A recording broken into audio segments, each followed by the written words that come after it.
Throughout history, it's been crises that most often serve as the engine of serious reform.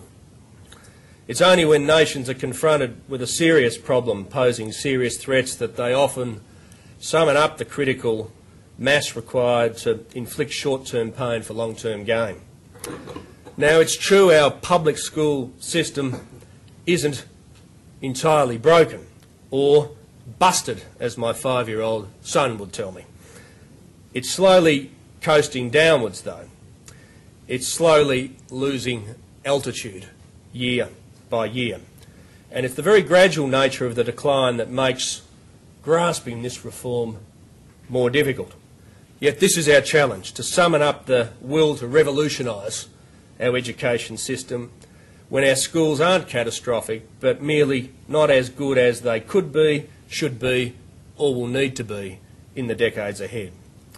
And we must, because in the fast-paced competitive world of this century, to be second-rate will be to stagnate, and to stagnate will be to wither. And if we wish to wax and not wane as a nation, we must be prepared to rock a few boats, raise a few hackles, upset a few vested interests and fly in the face of a few dogmas.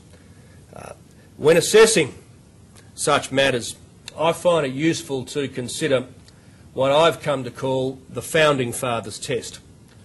At the time of federation, when the nation was being imagined, carved and crafted, would it have been a deliberate future policy ambition to achieve the level of teacher quality that we have today?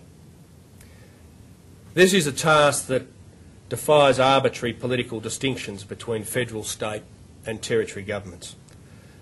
From Cairns to Kalgoorlie, from Darwin to Devonport, it's a task that will require all of us to address a problem that affects us all nationally.